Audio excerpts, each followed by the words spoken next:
Bueno, les decía, entonces nos acercamos también a la finalización de, el seminario. Por lo tanto, es importante que en estas últimas encuentros que quedan, el último encuentro es el día 11 de noviembre, ¿sí? Ese es el encuentro en el que vamos a desarrollar el cierre del seminario y esperamos contar con la participación de todas y todos ustedes.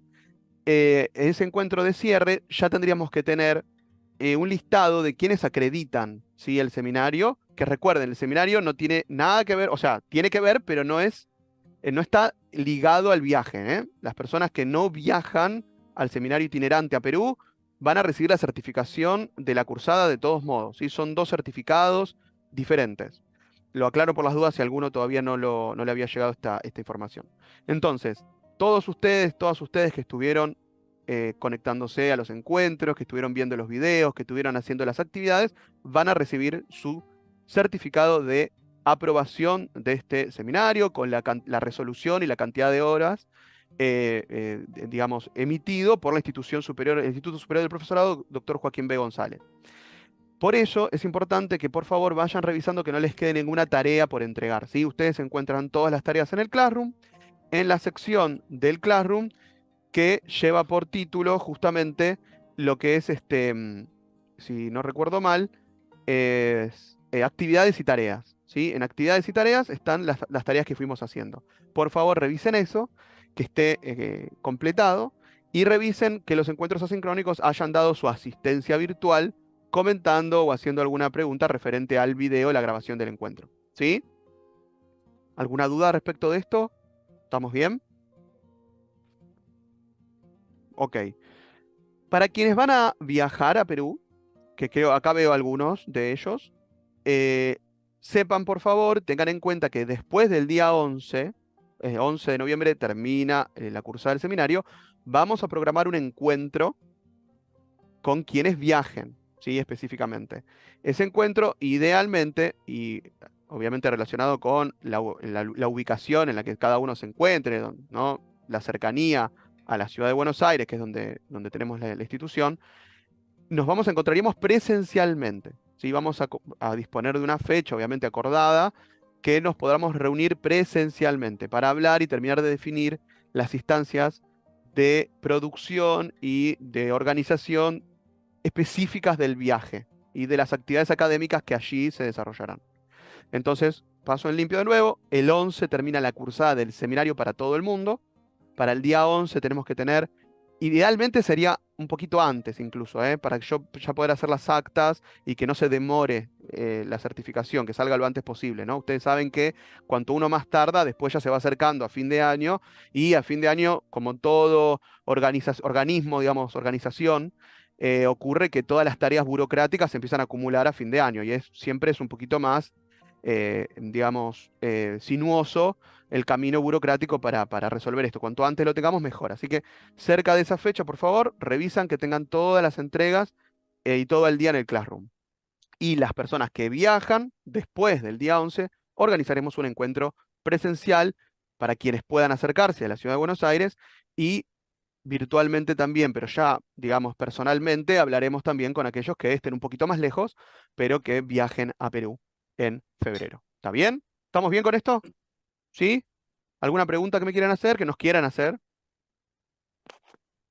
¿No? ¿Seguro, seguro, seguro? Bueno, de cualquier cosa, por si acaso, saben que están los canales de comunicación abiertos. Nos pueden preguntar por mail, por Classroom, o pensar alguna pregunta para el próximo encuentro el sábado que viene, ¿eh? Que todavía nos quedan 2 encuentros más. Muy bien, ahora sí, los dejo con la doctora Ana María Rocchietti. Cuando vos me digas, Ana, paso las placas, ¿eh? Sí, ya. Hoy nos vamos a centrar en la Amazonía ambiental. Sí, me parece que es un paisaje tan imponente que merece que tengamos un rato en torno a la Amazonía material, a la Amazonía de la biodiversidad. Miren, allí hay una definición de árbol y una definición de bosque. Aunque desde el punto de vista coloquial e intuitivo no nos caben dudas sobre qué es una cosa y qué es la otra, en realidad es un tema de mucha discusión entre los biólogos. En términos generales, esa definición, que es la más aceptada, que es un concepto diverso y que depende de cada investigador y del objetivo que tenga el investigador, si es biólogo, si es físico, si es geólogo, si tiene que ver con el paisajismo, si tiene que ver con la antropología, va a ser una definición diferente. Se podría decir que un árbol, perdón, hoy es un día con accidentes, es mi gato que acaba de tirar unas cajas. Bueno, en realidad el modelo de árbol son las angiospermas, es decir, esas plantas que tienen un tronco nítido, claro, en la mayor parte de las veces único, y que además es leñoso, o sea que es maderable. Eso sería un árbol. Y además el sistema de reproducción de las angiospermas, que viene de la era terciaria, es la de plantas con flores. Así que imaginen ustedes un espacio geográfico como el amazónico, evidentemente colocado en el trópico sudamericano, predominan o tienen dominancia las angiospermas. ¿Y el bosque qué es? El bosque es una comunidad. Hay distintos tipos de bosques, luego vamos a hablar de ellos. Pero el bosque es una comunidad de organismos vivientes, bajo la forma de árbol y otros que no son árboles. Como todo bosque, está el bosque climáxico, es decir, el bosque viejo, el bosque de la plenitud adaptativa y los nuevos bosques. Pero en la Amazonía además se agregan los bosques maderables o forestables, es decir, aquellos que se plantan para producir madera y usar industrialmente la madera. Casi todos los países latinoamericanos ahora tienen un sector económico de la forestación. En el caso de la Universidad Nacional de la Amazonía Peruana, ellos tienen un laboratorio para clonación de árboles como una especie de reactivo frente a la intensa deforestación. Ahora, ¿una palmera es un árbol? No, no es un árbol. Eso que parece un tronco no es un tronco maderable o leñoso como el de un verdadero árbol, sino que se trata de las hojas más viejas, que no las descarta porque no es caducifolia, y van formando ese tallo del palmar. Ahora, la fisonomía amazónica está marcada por la selva y obviamente los ríos, pero la selva es lo que le da el elemento fisonómico frente a otros trópicos del planeta, como puede ser el trópico africano o el trópico de América del Norte. Lo que incide en estas comunidades es la altura. Como la Amazonía se inicia en la selva alta, que tiene casi 3.000 metros de altura, en realidad la altura modifica la comunidad de especies, la comunidad de especímenes, que no es lo mismo, y sobre todo la densidad del bosque. A medida que bajamos a la selva baja o a la yunga húmeda, al humedal, entonces todas esas variables se van a concentrar. Más densidad, más especies, más especímenes. Lo que tenemos que tener en cuenta nosotros es que estamos en un reino de máxima biodiversidad. Estamos en el reino de la evolución orgánica. Estamos en un reino patrimonial genómico. Recuerden que el genoma es esa parte de las células que contiene todo el código de ADN, todo el conjunto de cromosomas. Bueno, acá tenemos una eclosión genómica, una eclosión genética. Esto hay que entenderlo muy bien. Por otra parte, estamos en una región de América del Sur de máxima biotemperatura, es decir, la temperatura de los vivientes, sean árboles, animales o humanos. Estamos en un lugar de máxima evapotranspiración, porque las plantas liberan humedad, transpiran. Y al mismo tiempo estamos en una gran región del mundo con una producción de, digamos, de aprovechamiento de la radiación solar extrema. Y pese a todo esto que he dicho, voy a desmitificar dos afirmaciones. No lo hago yo, lo hacen los científicos, los ecólogos y los biólogos. No es la región del mundo que le da más oxígeno al planeta, pero no porque haya deforestación, sino que originalmente, aparentemente la Amazonía no fue muy afectada por las glaciaciones cuaternarias, pero digamos, de origen libera oxígeno, pero no en la magnitud que el plancton de los océanos. Si estamos aquí vivitos y coleando, es por el plancton, no por las selvas planetarias. Y el otro, digamos, entonces, no es fuente de oxígeno, pero no es el pulmón del mundo. No lo es. Y después, el otro aspecto que tienen estas selvas es que los incendios, ya sean naturales o los provocados por el sistema agrícola que tienen los amazónicos o por la deforestación, libera, ahí sí hay un elemento muy grande, una liberación muy grande de dióxido de carbono. Por otra parte, pese a esta magnitud genómica de plantas y de animales, los suelos amazónicos son muy malos, son muy pobres. ¿No? Lo más parecido, por más que está mucho más al sur, que tenemos es la Tierra Roja de Misiones. Esos suelos lateríticos que tienen una proporción de aluminio muy grande, natural, y que le da toxicidad al suelo. Por otra parte, estamos en una región del mundo donde el rango de lluvias va entre 800 milímetros en la cuesta oriental de los Andes y en el Piedemonte al año, o sea, no es mucho, a 8.000 en la selva baja.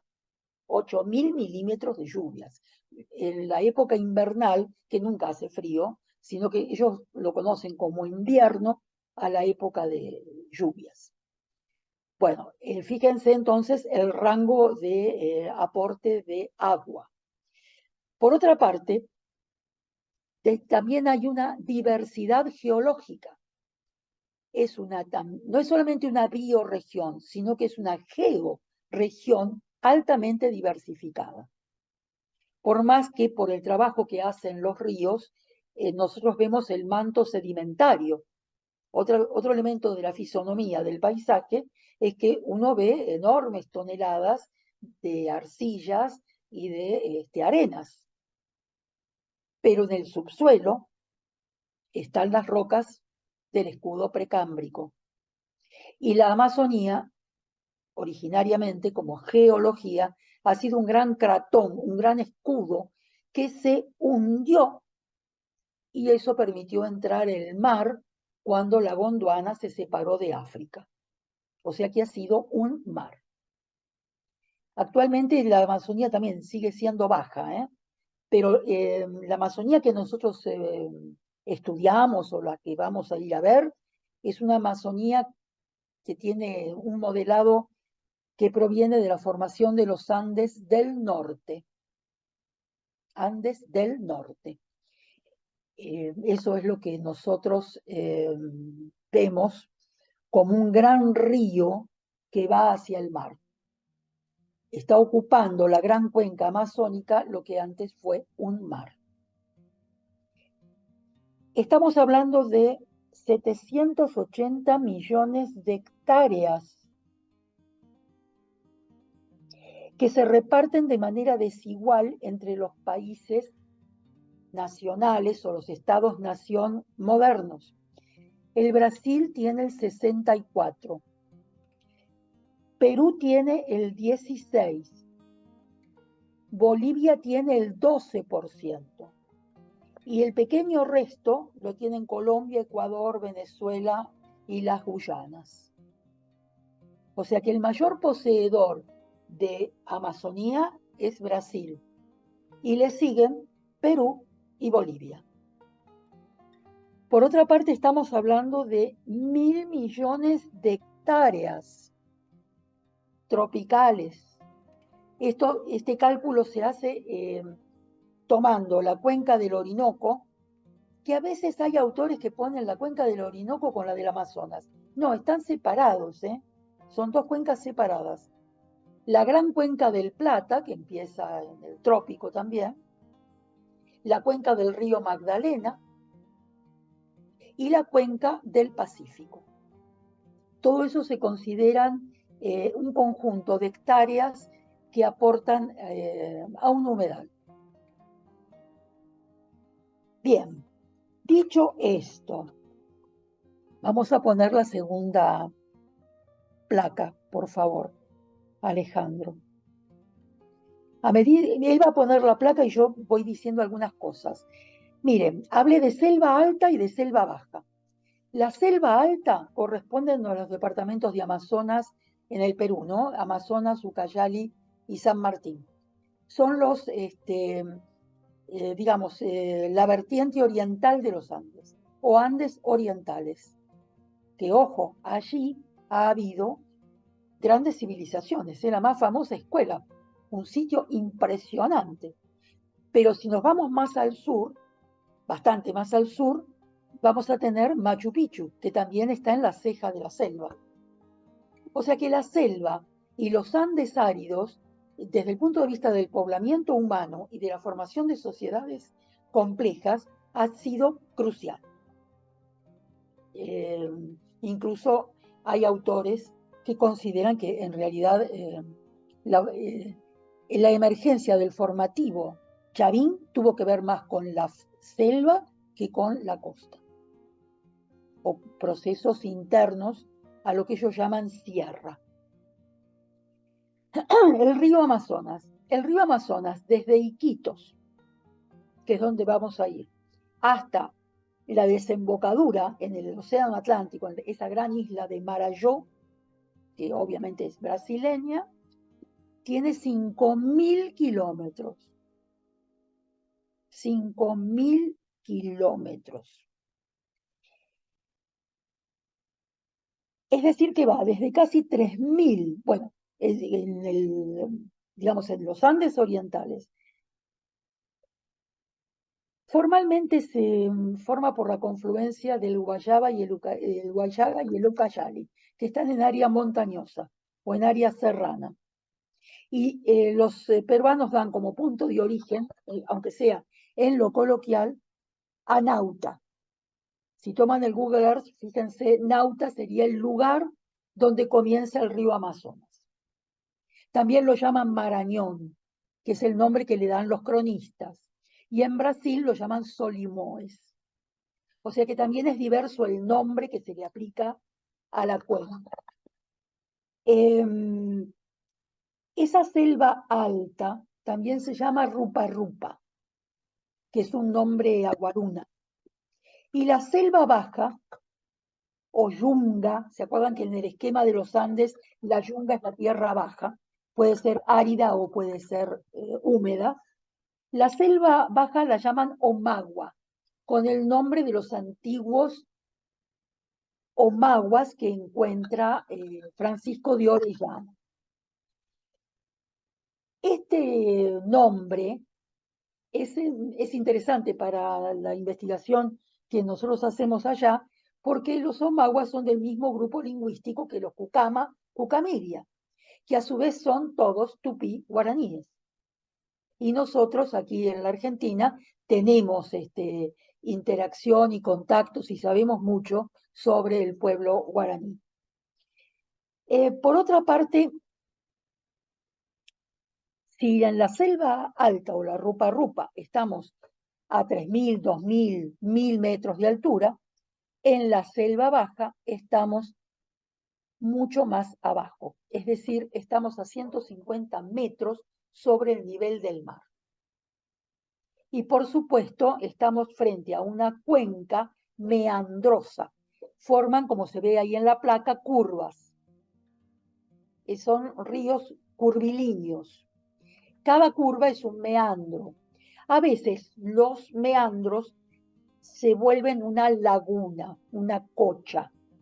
Eh, los geólogos dicen se anastomosan, es decir, se unen y entonces forman un círculo que tarde o temprano será una laguna. El nombre Cocha es un nombre en realidad andino, es quechua y significa laguna o lago. Vamos a entrar a los supuestos de que nos habla la placa, la segunda placa. Ahí estamos otra vez. Miren, el otro día hablamos de palabras clave. Las palabras clave, en términos generales, se usan en la Internet para conectar temas, autores, artículos, libros. Por eso siempre se recomienda no ponerlas al tuntún, no ponerlas así nomás. Hay que pensar las palabras clave. Si querés que te encuentren a vos como haciendo un artículo, un libro, una novela, una monografía, cuídate con las palabras clave, si no nadie te va a encontrar. Pero acá vamos a usar otro tipo de elemento, otro tipo de eje, los mensajes clave. Mensajes clave.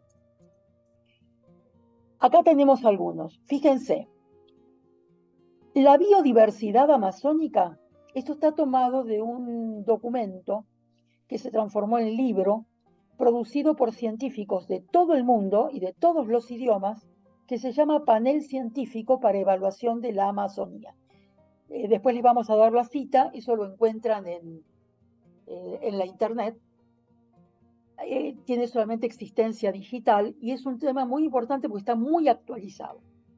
Ese panel evaluativo produce materiales para la UNESCO, dado que la Amazonía se ha transformado en una región estratégica para las políticas internacionales. Bueno, entonces, biodiversidad sí, pero no está toda uniformemente distribuida. Al contrario, está en forma discontinua. Es un gran patrimonio genético. Yo sé que a la gente que es afecta a la historia, la antropología, las ciencias sociales, esto de lo genético, miren chicos, la base de la vida es la genética. Así que hay que desasnarse y entender un poco cómo funcionan los genes, el genoma, la reproducción vegetal, animal, humana. Hay que entender cómo se produce la reproducción de la vida, porque la vida nos contiene a nosotros y es de nuestro máximo interés que nos siga conteniendo la vida. Bueno, después, acá dice que muchos patrones de biodiversidad le llama riqueza, o sea, cantidad de especies, densidad de las especies, endemicidad. Esto es muy importante. La Amazonía tiene especies que solamente se dan ahí. El bosque endémico está formado por una comunidad de árboles que solamente se da en la Amazonía. Ustedes saben que cuando los humanos viajan, viajan también las plantas y los animales, porque los llevan con ellos, de distintas maneras. Algunas veces en forma intencional para tener, es como los robles que están plantados cuando uno va al Museo de Ciencias Naturales de La Plata. Esos robles fueron traídos y fueron traídos ahí para adornar el museo, pero no son endémicos. En la 9 de julio hay especies endémicas de la Argentina, pero no necesariamente de las pampas, como pueden ser los lapachos, las tipas, ¿no? Los palo borrachos, los ceibos. Acá esto está considerado un patrimonio natural de la humanidad, lo que contiene en cuanto a sus especies endémicas. Por otra parte, todo es clasificado. Entonces, cada nombre de planta o de animal tiene su taxonomía, está ubicada dentro de una especie, dentro de un género, dentro de una familia biológica, y los nombres expresados todavía hoy en latín, para que haya una uniformidad del léxico científico. También dice que en la biodiversidad amazónica se acumuló.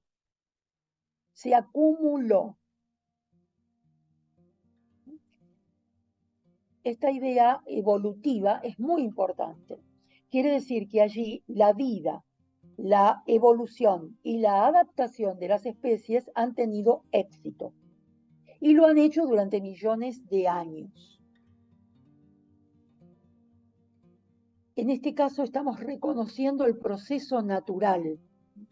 El proceso natural, por un lado, es lo que ocurre, adaptación, evolución, transformación, y por otro lado son los estudios, que en la actualidad son neodarwinianos, pero nosotros tenemos que reconocerle que la ciencia moderna se instaló gracias a Galileo Galilei, gracias a Isaac Newton y gracias a Charles Darwin. Así que vale también hacerles el tributo. Los ecosistemas amazónicos son hiperdiversos. Cuando estemos allá, van a ver ustedes que en todas partes crecen las plantas, los animales de distinta taxonomía, por todas partes. Apenas hay un poquito de actividad biológica, se forma un ecosistema. Y cada ecosistema con su fisonomía de paisaje específico. Fíjense allí la palabra, si están leyendo, metagenómica. Eso quiere decir que el inventario total de genomas todavía no se hizo.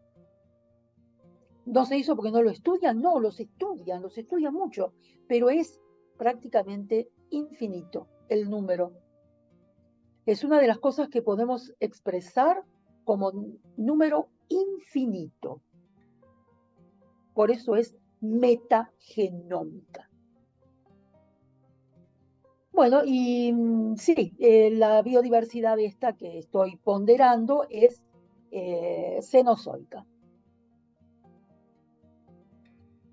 Es decir, corresponde a la edad geológica más reciente. Si podemos avanzar, Alejandro.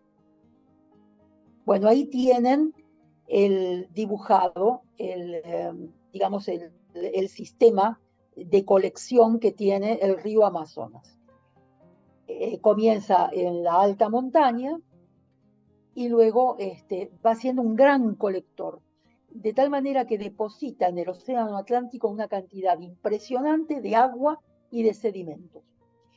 Los ríos de la Amazonía, dicho en el lenguaje del pescador, dicho en el lenguaje del marinero, pero también dicho en el lenguaje científico, son de aguas claras o de aguas oscuras.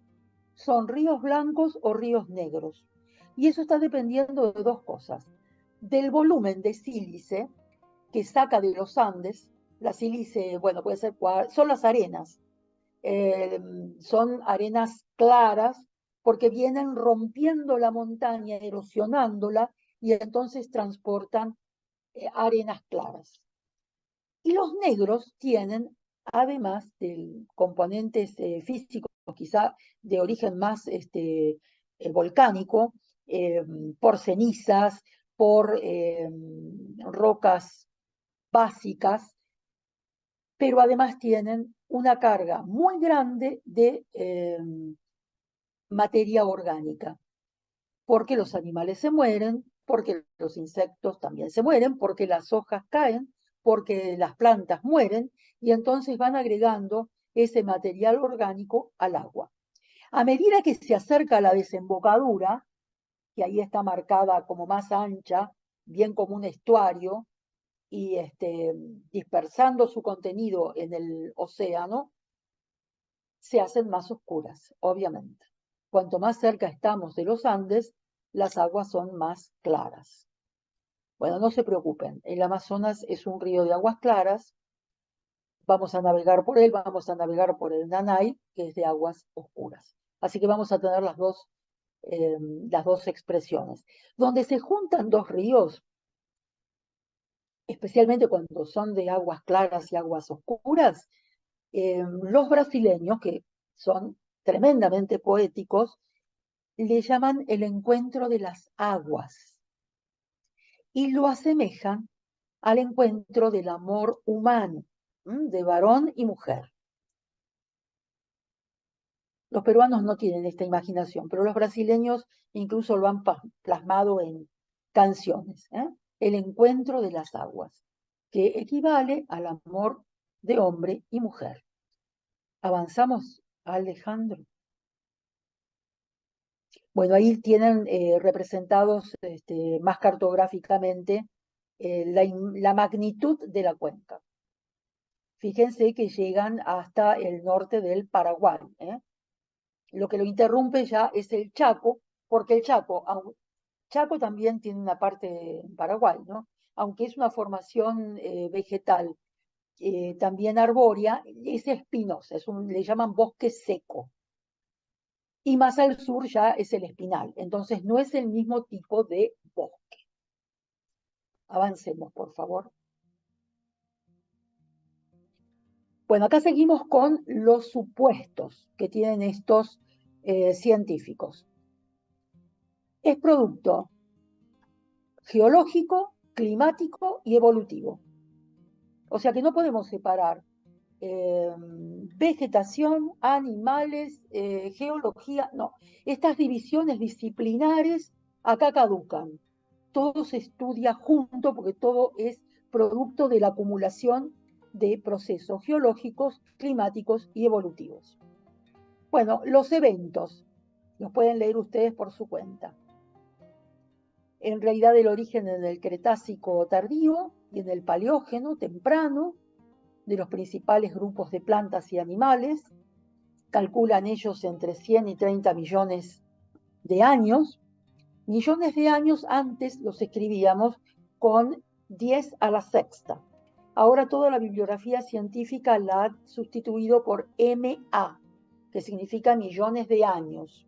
Y a veces algunos ya por influencia de los informáticos ponen G1, que serían 1000 millones, porque es un giga. Lo digo porque está cambiando también el sistema de notación de las medidas. Bueno, fíjense que el enfriamiento que comienza hace 30 millones de años, que va a culminar en el Neógeno durante las glaciaciones pleistocénicas, parecen no haber impactado tanto, pero sí hizo que se separara el bosque amazónico de los otros tipos de bosque. Así que eso lo hace endémico, lo hace exclusivo y lo hace obviamente original. Y como antes les dije, los Andes del norte son los de Ecuador, Colombia y Venezuela. O sea, no son los Andes de Argentina, Chile, Bolivia y Perú. La formación de la cuenca está subordinada a la tectónica terciaria, ¿verdad?, que hizo emerger esos Andes. Y lo volcó, digamos, hizo una gran olla que se cuela hacia el océano Atlántico. Vamos a la próxima. Bueno,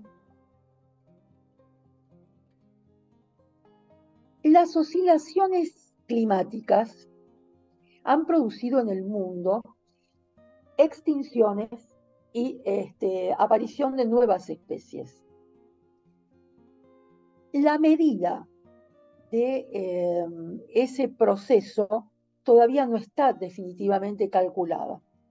Probablemente las investigaciones genómicas lo permitan, o el descubrimiento en la metogenonimia o metagenonimia de plantas y de animales permita establecer mejor ese proceso. Lamentablemente las exploraciones paleontológicas y arqueológicas en la Amazonía son muy difíciles, porque con suelos tan ácidos, tan lateríticos, tan tropicales, no se conserva la materia orgánica y no hay procesos de fosilización. Así que para entender un poco cómo pudo haber sido el destino de las faunas, tenemos que acudir a las secuencias que elaboran los paleontólogos de regiones más áridas de América del Sur, donde sí se conservan. Y hay procesos de fosilización. ¿Qué te parece, Alejandro, si pasamos a la próxima? Bueno, estos son árboles de la Amazonía. Al mismo tiempo, son nombres que para nosotros son un poco exóticos. Pero el aguanillo, por ejemplo, o el azúcar guayo, ellos te lo mencionan permanentemente. El palo rosa también, porque son todas especies maderables. Y el hombre y la mujer amazónico en los árboles ven madera y actividad económica relacionada con la madera. Avancemos, así vemos. Bueno, ahí tienen el aguanillo, tienen el azúcar guayo, acá no está la lupuna, son todos árboles enormes. El último es el infinito, es un palo rosa joven. Esto en la historia humana de la Amazonía tuvo mucha importancia. Son árboles gigantes, árboles gigantes. Algunos de ellos, bueno, voy a hacer una comparación no exacta. El ombú pampeano, que tiene esas raíces por fuera del terreno, no es un árbol, es una hierba. Pero nos da una idea de que nosotros, por ejemplo, frente al aguanillo o el azúcar guayo, nos podemos sentar sobre la emergencia de su tronco y ser pequeñitos, chiquititos, chiquititos. Por otra parte, en la evolución de los árboles, digamos, la evolución ontogenética, o sea, lo que va desde el nacimiento, desde el primer brote hasta la muerte del árbol, interactúan mucho con las hormigas, con los insectos, con los animales, con las aves particularmente. Pero, por ejemplo, las hormigas tienen un rol ecosistémico enorme, fundamentalmente en los bosques nuevos, no en los climáxicos. Ellas ayudan a reproducirlos. Y por supuesto las aves, ¿verdad? Que comen semillas, luego las depositan en sus excrementos y entonces la vida se va reproduciendo y reproduciendo y reproduciendo. Avancemos. Bueno, estas plantas son las plantas medicinales. La Amazonía es una gran olla, un gran caldero medicinal. En dos sentidos, porque la población autóctona y la que migra, especialmente la que migra desde los Andes, que trae su propia farmacopea, acuden siempre a remedios naturales, además de los chamánicos, ¿no? Pero sobre todo los remedios naturales.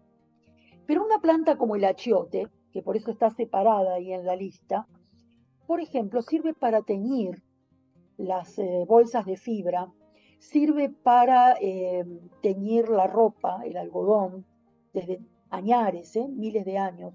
Y además es un remedio. Y además es muy bonita. Así que no hay jardín en la Amazonía que no tenga su achiote. Y en el carnaval la usan para pintarse la cara y jugar al carnaval, jugar a manchar a otros, incorporándolos al juego. Avancemos un poquito más. Ese es el achiote. Miren qué preciosura. Y se reproduce como loco, porque fíjense, ahí está abierta la flor y adentro están las semillitas que se van a esparcir. El viento las va a esparcir. Avancemos un poquito más. Y acá está la soga de la muerte. Aquí está la planta sagrada. Aquí está la planta que une el cielo, la tierra y la profundidad de la tierra, del planeta. Es la ayahuasca. Avancemos. Bueno, ahí tienen, lo van a tener en la Classroom, una descripción de cómo es la ayahuasca.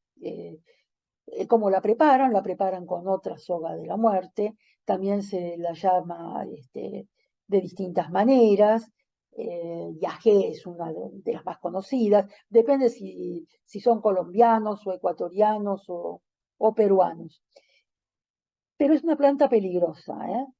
La persona que prepara la mezcla para dar de beber o para beberla, él o ella, tiene que saber hacerlo, porque es psicotrópica, es decir, produce, igual que el San Pedro en los Andes, ¿no? Produce alucinaciones.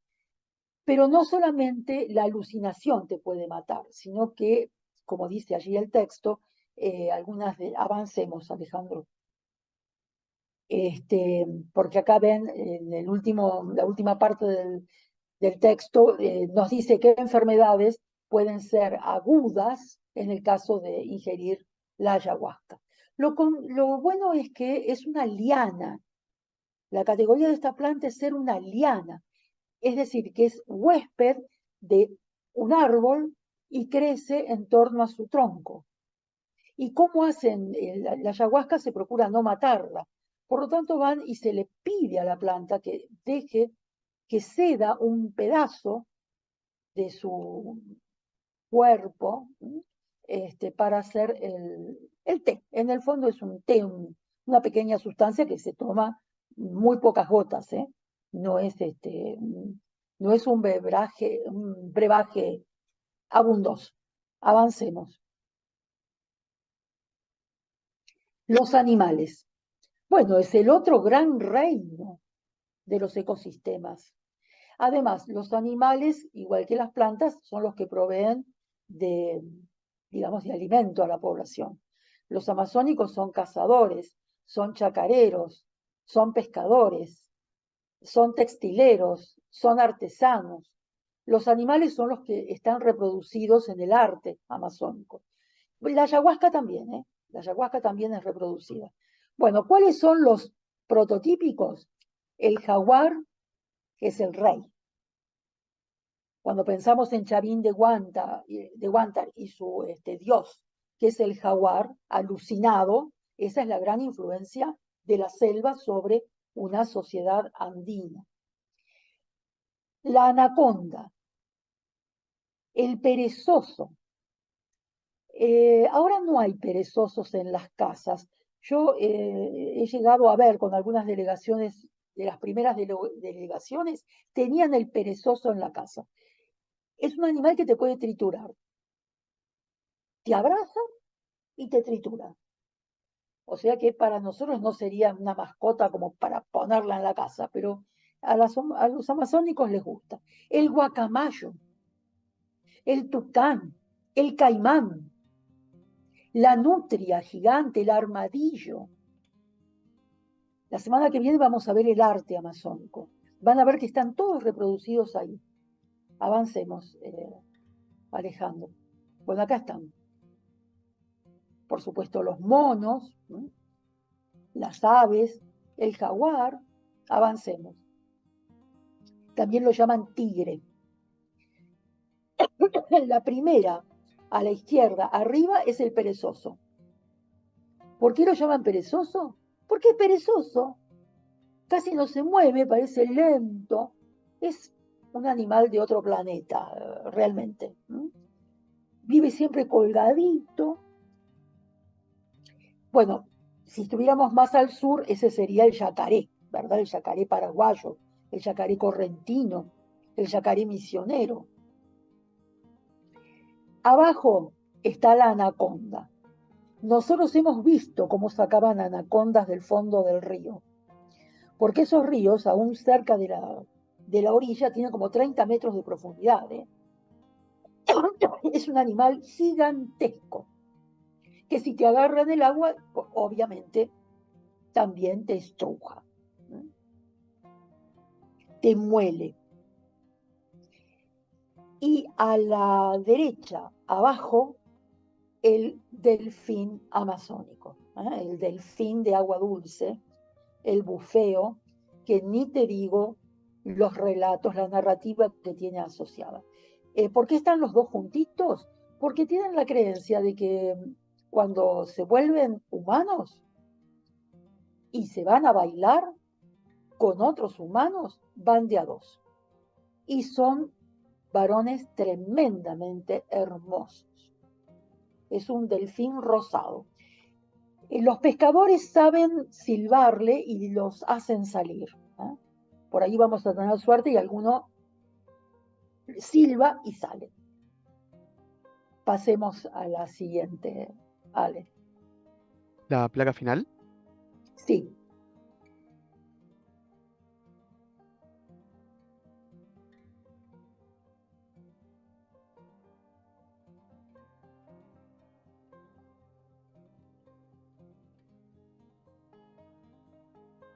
bueno, estos también son ejes, pero son ejes de la economía amazónica, que la vamos a ver con más detalle el sábado.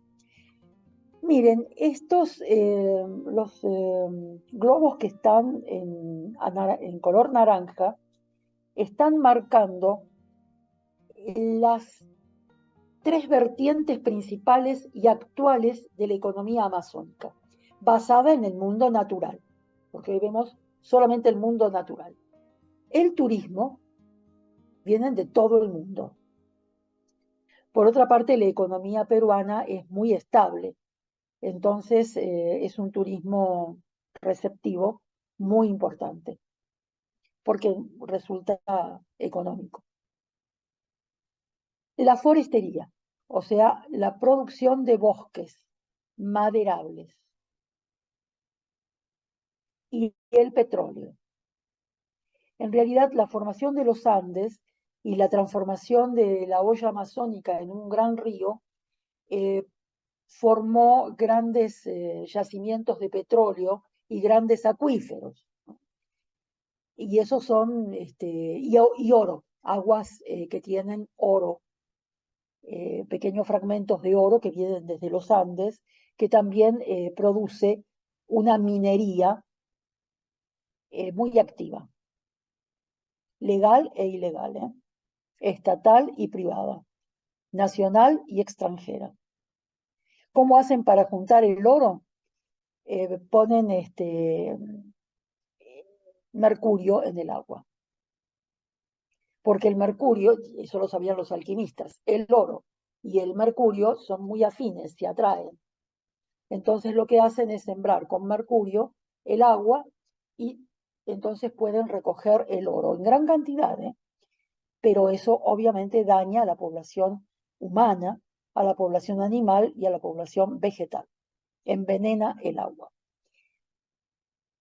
De acá se derivan también grandes programas económico-políticos en que están metidos tanto los peruanos como las otras nacionalidades y también los organismos internacionales, como el Banco Interamericano de Desarrollo, el Banco Mundial, el Fondo Monetario y los fondos, digamos, de distintos inversores que son atraídos a la región amazónica, en unos casos para inversión y otros para protección. Obviamente los capitales de inversión son enormes frente a los de protección. Abarcan el manejo de la fauna. En general comprende todos los programas de protección de la fauna, porque la fauna amazónica ha sido objeto de disminución porque se han comercializado sobre todo las pieles y los cueros.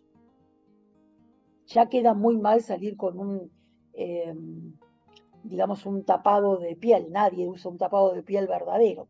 Pero pensemos que durante el siglo XX las pieles naturales del trópico salieron para justamente dar satisfacción a demandas de la moda. Eso ya no ocurre. Pero de todas maneras también hay una extracción de fauna exótica para colecciones privadas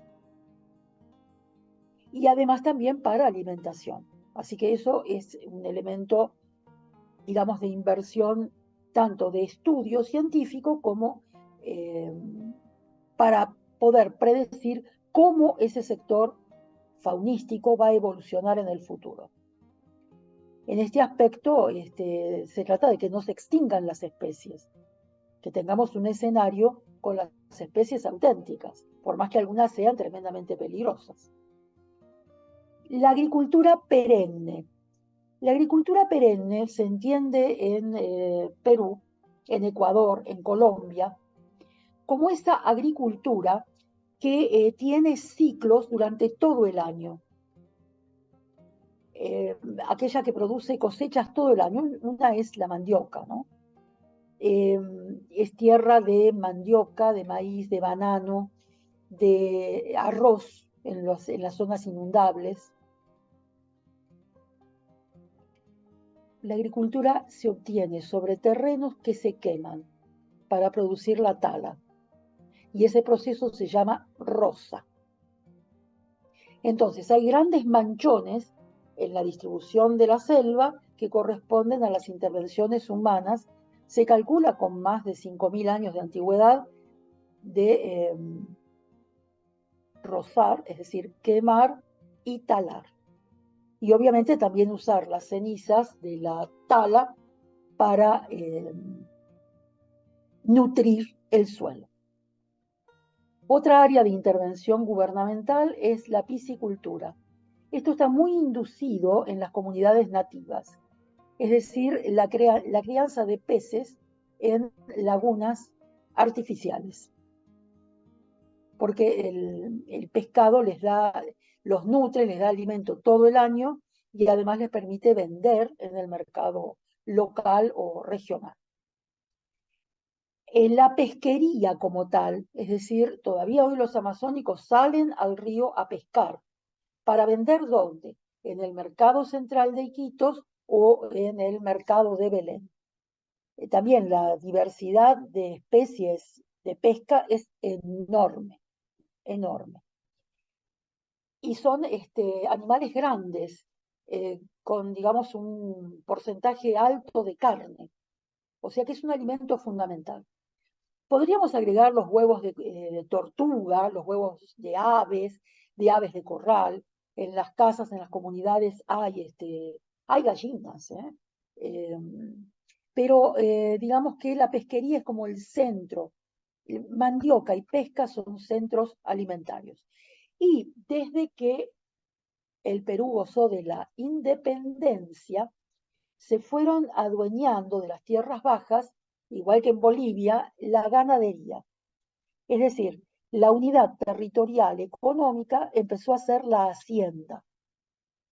Y entra dentro de eso que Mariátegui llamó el feudalismo, y que todavía hoy los economistas lo consideran como una época feudal, desde la independencia hasta los años 40, que se producen en América Latina modificaciones fuertes. La ganadería requiere pastizales y requiere también técnicas adecuadas, porque el trópico no es bueno para las vacas.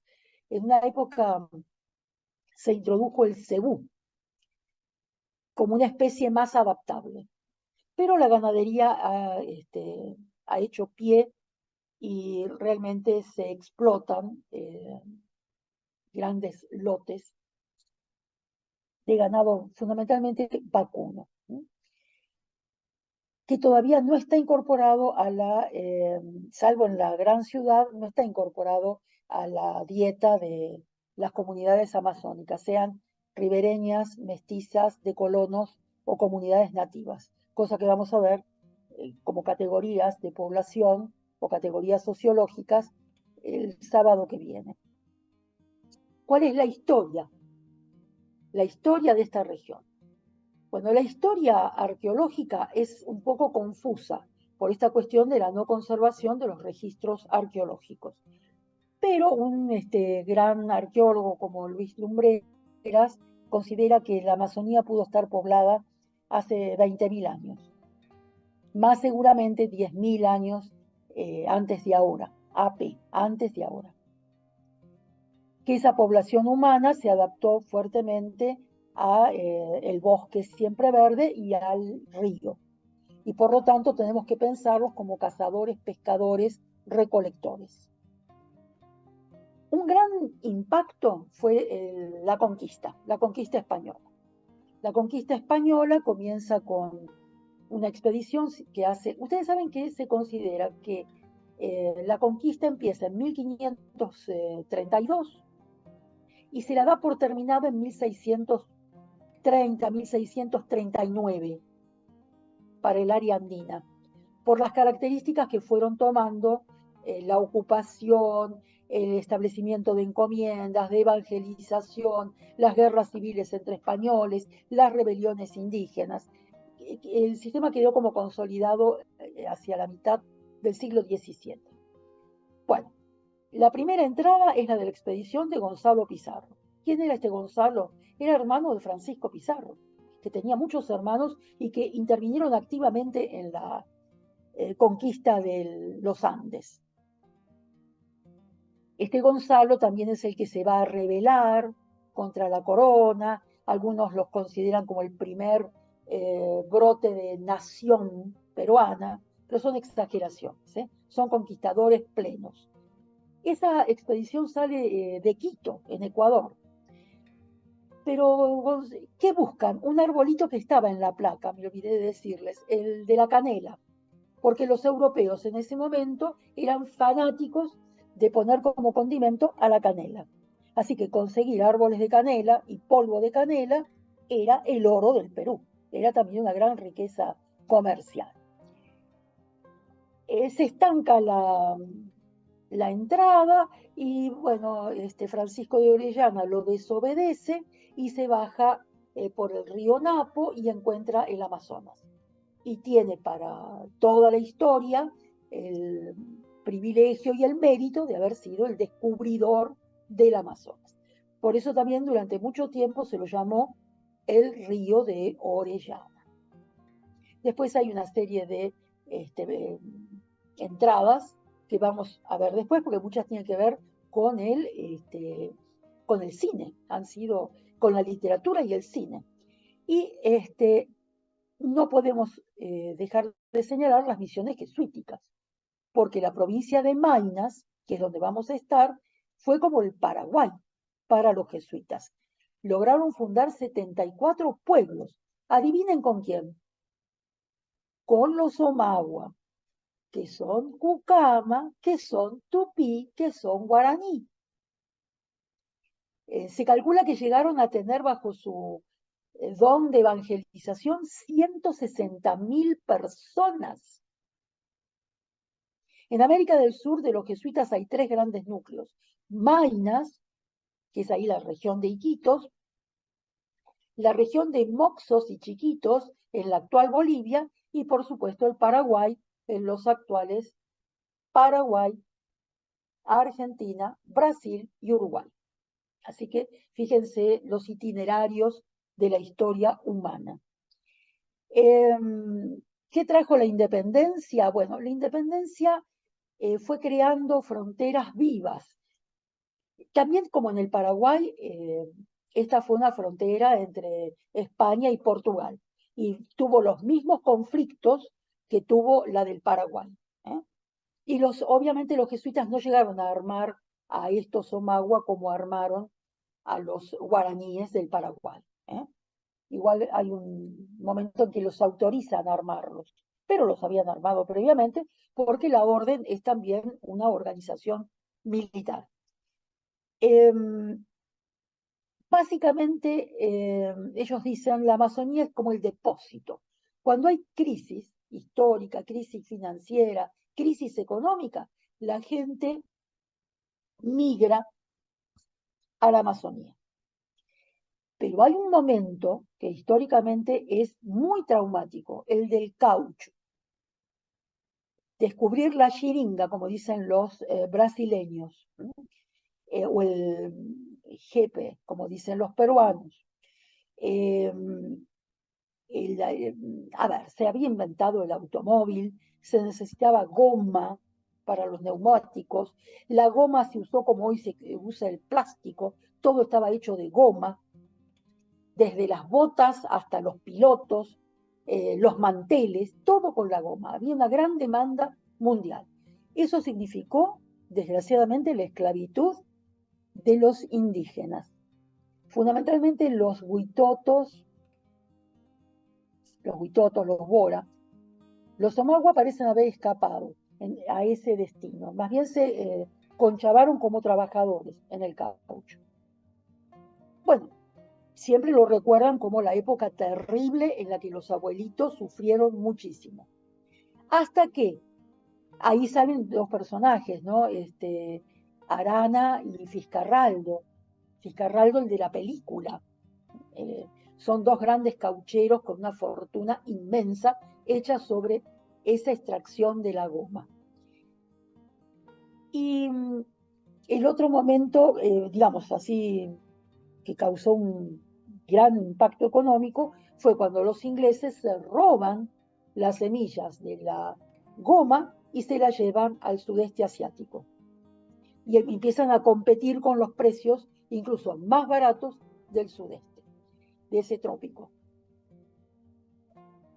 ¿Qué hicieron los de ahí? Bueno, tuvieron que dedicarse a la tala del palo rosa, que es una madera preciosa, así como si fuera una gema, porque es colorada. Ese arbolito flaquito que vimos es rojo, es una madera durísima, es una madera con la cual se hacen esculturas, es de una belleza enorme.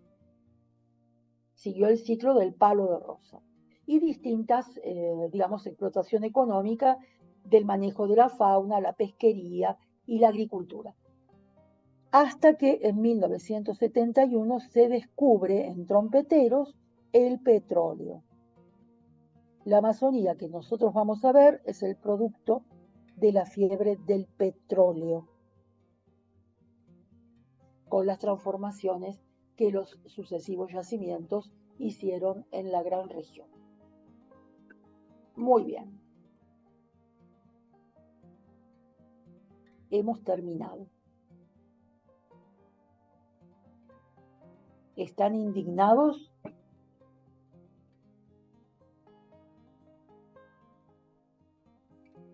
Yo quedo fascinado con estos temas, la verdad. El universo, ¿no? Masónico en términos biológicos, ecológicos, es fascinante. Creo que una dimensión que yo pensaba de la que también es muy importante y que no se suele mencionar mucho es toda la cuestión de los insectos, ¿no? De cómo son vitales para la vida, digamos, biológica y el sostenimiento de los ecosistemas, el ecosistema amazónico, que descomponedores, bioindicadores también, ¿no? Porque, digamos, estos bichitos que van consumiendo diferentes productos a lo largo de su vida, de su evolución ontogénica, ¿no? Como insectos digamos, si desaparecen es porque está pasando algo en cierto estrato de la selva que causa su desaparición, ¿no? Y digamos, cómo se va modificando todo ese universo microscópico de insectos, organismos vivos y demás que es fascinante también, ¿no? Y que a uno le cuesta muchísimo esa escala, porque siempre hablamos de lo difícil que es abarcar la escala macro, pero la escala micro también es súper compleja, ¿no? Mm. Es un universo chiquitito. Me parece Y fascinante sobre eso. todo que en ese nivel de microescala justamente está la metogenominia, Claro. porque no se tiene el inventario completo. Y las mariposas Ah, también, ¿eh? Y las mariposas. Es común en las ciudades amazónicas, por ejemplo, de Brasil, los mariposarios. Incluso en las afueras de Iquitos hay un mariposario. Y simbólicamente el espíritu del verano es la mariposa. Son mariposas de un tamaño, son energúmenas, son grandes, llenas de colores, llenas de colores. Sí. nosotros vimos, me acuerdo, en aquel viaje, la mariposa búho, que uno la ve de lejos y parece la cara de un búho y se acerca, y son las alas de la mariposa, es increíble, es enorme la mariposa. Enorme, enorme. Sí, sí, sí. Qué lindo. Muy bien. Ah, y después en cuanto al consumo, un dato curioso, no estoy diciendo que sea un sector productivo, ni mucho menos, pero el consumo de anfibios y reptiles como alimento también es algo que me llamó la atención. Uno lo conoce de nombre, pero cuando uno llega es muy común que los restaurantes de Iquitos, por ejemplo, sirvan algún tipo de anfibio, ¿no? Lagarto, La por rana, ejemplo, bueno, lagarto, o reptiles, claro, como el lagarto, es verdad. Creo que comimos lagarto, lagarto eso, cuando fuimos. sí. Tenía gusto a Pero no en los pescado para mí. restaurantes caros, ¿eh? En los En los bolichitos. bolichitos, sí, sí, sí. No son afectos, ellos son muy afectos a eso, Yo al comí lagarto. lagarto y me sabió como rabas. Me pareció como ese tipo de gusto. La otra, banano frito, por Ah, ejemplo. sí, sí, también. El banano frito es un alimento muy común y les voy a decir una cosa, yo como banano frito, Sí, te es da una rico. energía que parece es así como con la ayahuasca, ¿viste? Pero además de todo es muy nutricio. ¿Y las O sea, variedades de? y las no es ¿No? el banano Claro. nuestro, ¿eh? Es el banano que acá conocemos como de Ecuador, que cortado en trozos grandes y fritos da el tacacho. Y cortado en fetas finas da como una especie de papas fritas pero de banana. Eso es universal, acompaña todas las comidas, igual que el arroz. Mm. El arroz requiere preparación de suelos especiales para que crezca, ¿no? Y son relativamente suelos pantanosos. Los preparan porque son altos consumidores de arroz. Ahí Gladys asentía con la cabeza el tema gastronómico. Me parece que conoce estos platillos, porque ella sentía Sí, como que ella probaba la. aprobado. Está probado. Y acá también, bueno, Nancy también, ¿no? Comenta que le encantó lo que explicaste sobre diversidad de árboles, toda la clase, que le pareció muy interesante. Oriana también nos comenta que le parece espectacular poder complementar con lo biológico y geográfico para comprender mejor la totalidad, mejor a las sociedades, ¿no? Y agradece también de esta. Miren, los bosques no son, incluso ante la vista de uno, no son homogéneos. Vos tenés bosques de meseta, lo que ellos llaman terraza o tierra adentro. La tierra adentro, aunque parezca mentira, es más seca que la que está a la vera de los ríos y a veces le falta agua incluso. Mm. Después tenés los bosques en galería, que cuando no había tanta deforestación era común que vos te adentraras en una quebrada, quebrada sería arroyo para nosotros, ¿no? Y tuvieras el bosque por encima. Después tenés las tahuampas. La tahuampa es el bosque que va creciendo en la zona inundable. Tenés los aguajes. El aguaje es una palmera que da un fruto que lo venden en la calle, en Iquitos, que es riquísimo. Es chiquito así, anaranjadito. Riquísimo, con eso se hacen jugos, dulces. Bueno, el aguaje crece en zona de tahuampa, es decir, de inundación. Es como si vos tuvieras un pequeño charco, un encharcado o un pequeño laguito, y de ahí salen las palmeras del aguaje, que alimentariamente es muy, muy importante, especialmente en las comunidades, porque tampoco prolifera. Hay hambre en la Amazonía, ¿eh? No te creas. Por eso también los programas de desarrollo insistiendo en la producción para la autosubsistencia. Además, creo que lo habíamos hablado hace poco, digamos, tenés enfermedades de fiebres endémicas que le van quitando energía al trabajador. La población aparece como un poco átona y eso es por las enfermedades. Con los que viajemos ya vamos a hablar sobre qué tienen que vacunarse y qué tienen que tomar preventivamente. Aunque les voy a decir, con los programas estos eh, ¿cómo se llama? Con los aviones que van tirando, ay, se me fue la palabra, bueno, ha disminuido muchísimo la cantidad de mosquitos, por ejemplo. porque ellos se previenen contra el dengue, contra la fiebre amarilla. Entonces, hace más soportable el ambiente. En una época cuando empezamos a ir era tremendo, tremendo. Pero igual están los pequeños insectos que te pican. ¿Va? Pero para todas esas cosas hay medidas preventivas. Por ejemplo, ponerse en cara, pelo y en todo el cuerpo Big Vaporub. Que acá creo que lo siguen vendiendo, pero en Perú es muy común, porque lo usan para las bronquitis y demás. Bueno, ese antiguo como jalea que nos ponían cuando éramos chicos, repele los insectos. Yo me acuerdo que era una capa, era un estrato de productos. Yo tenía el protector solar, después el Big Vaporub, después el off. Me bañaba así con la chetra. Y también el tema de las mangas largas, ¿no? A veces por ahí una tela finita que no sea muy calurosa, pero que tape los Claro, brazos y los claro, miembros inferiores, las sí, piernas, sí, y sí. las medias Pero arriba.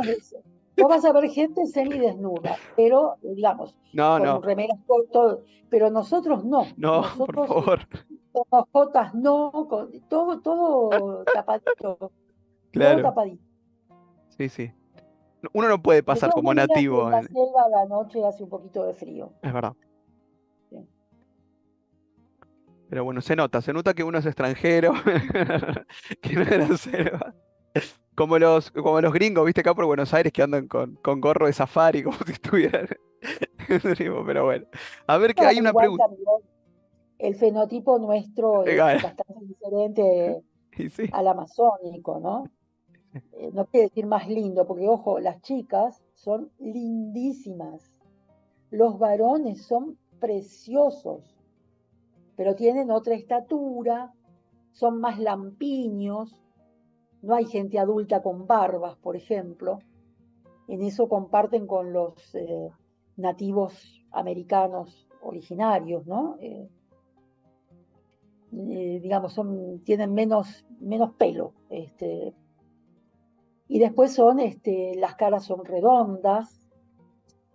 Hay mucho mestizaje con gente de los Andes, porque los de los Andes se han ido allá como trabajadores.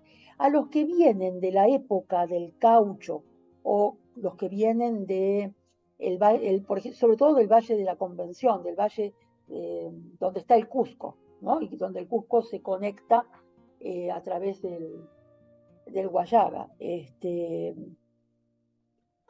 Se le llama colonos. La verdad es que el modo de vida del colono, del ribereño y de la comunidad nativa no son diferentes, ¿eh? No vas a encontrar diferencias. Son modos adaptativos de vida muy parecidos en relación con estos suelos, la disponibilidad de acuífero y sobre todo los cultivos, ya sea comerciales o de autosubsistencia.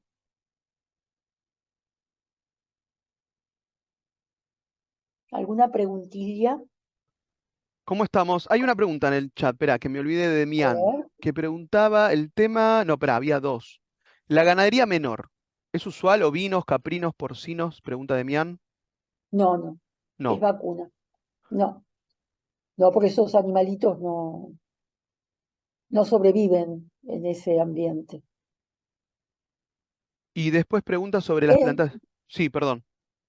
no, que uno lo que suele encontrar en las comunidades, quizá una vaca, dos, en general muy flacas, porque, digamos, hay pastizal, pero el pastizal no es nutricio como las pampas argentinas, póngale, o las pampas uruguayas, eh, y animales silvestres. Algunos, por ejemplo, el sajino. El sajino es una especie de chanchito silvestre. Pero los nenes los tienen como compañero, ¿no? Compañero de infancia. Se lo ponen sobre la cabecita. Pero cuando llega el momento de comer al sajino, compañero de la vida, se lo comen. Digamos que conviven un poco. No es una ganadería intensiva. Y no puede ser una ganadería, o sea, de corral. No puede ser una ganadería extensiva, dado que no, el suelo no la soporta, no le ofrece alimento.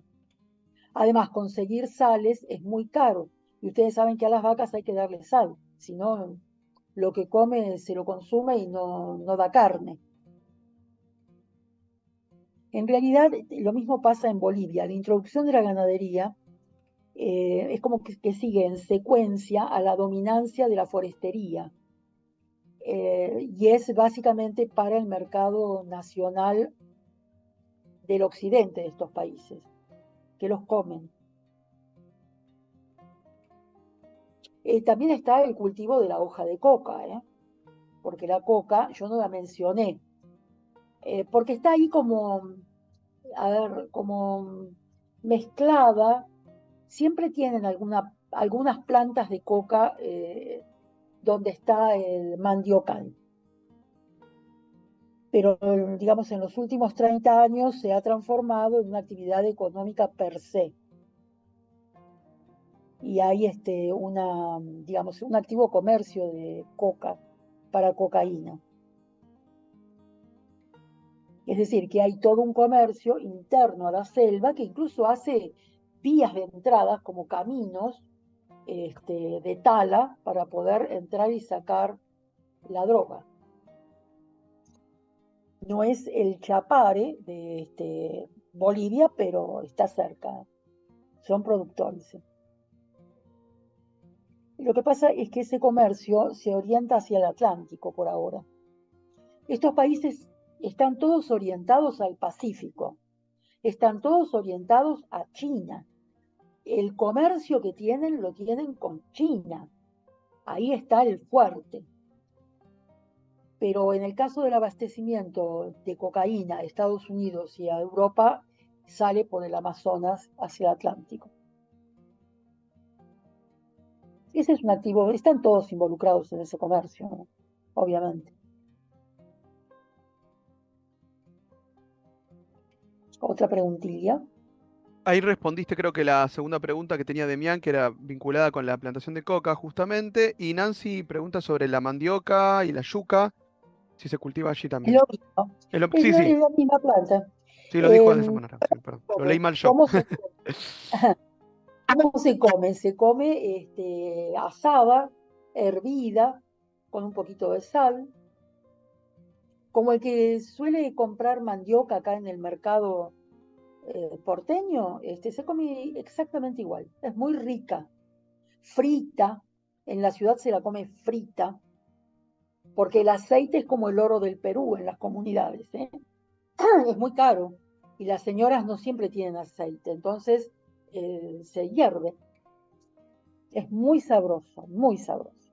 Como la preparan, uno podría estar todo el tiempo ahí comiendo banano y mandioca.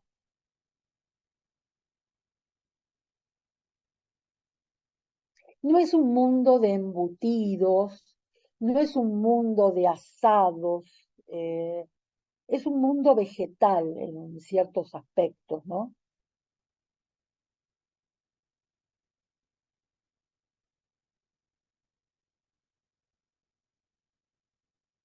El gobierno peruano invierte mucho en la cuestión salud.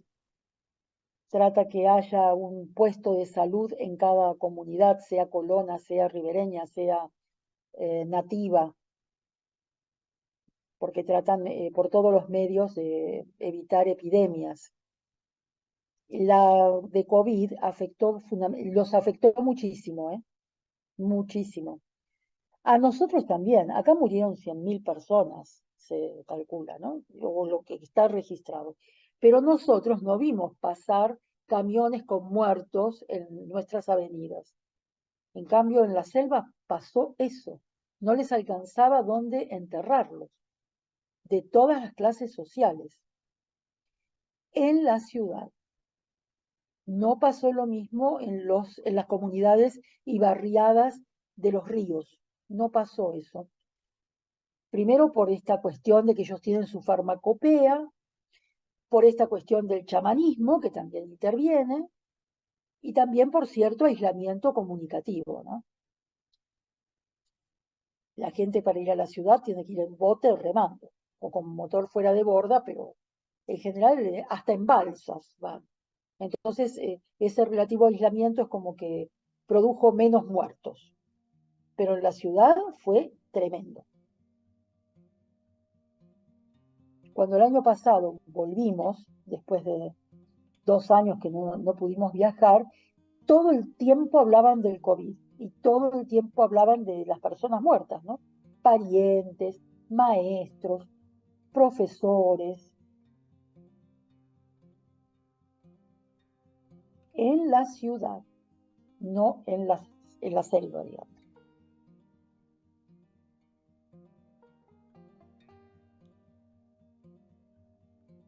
Tenemos una pregunta de Jesús, también que se conectó hace un ratito. Hola Jesús. Pregunta sobre los programas vacunatorios. Si hay un programa obligatorio desde que son chiquitos, Sí, para los sí, nativos, sí, para sí, los pueblos, las comunidades, ¿no? sí, sí, sí, sí, sí, sí, es obligatorio.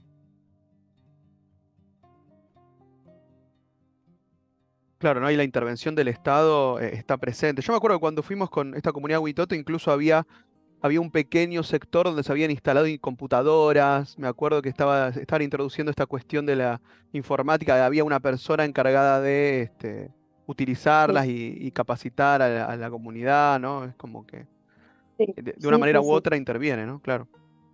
sí, sí. Ahora, no quería dejar para el sábado que viene algunas observaciones, pero vale.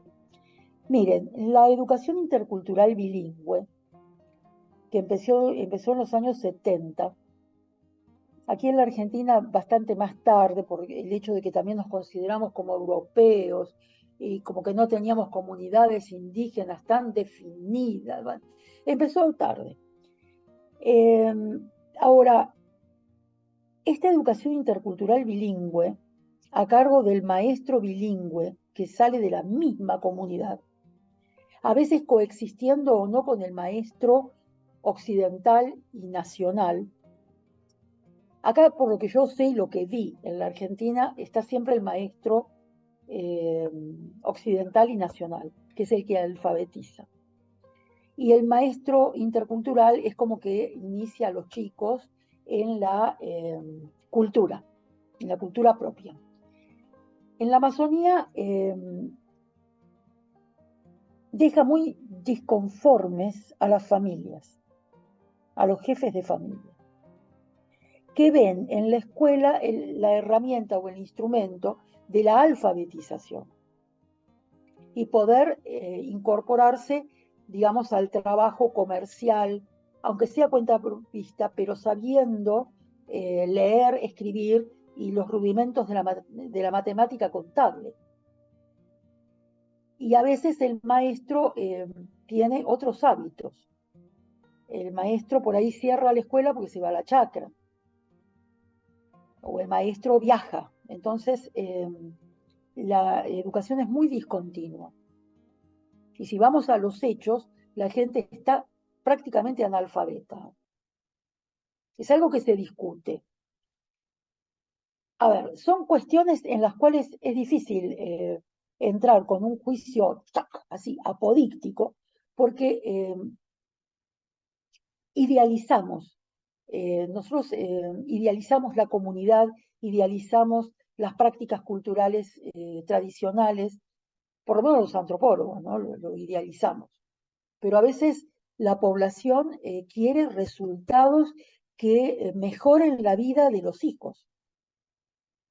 Bah, igual que nosotros, queremos que la vida de nuestros hijos sea mejor, que haya bienestar.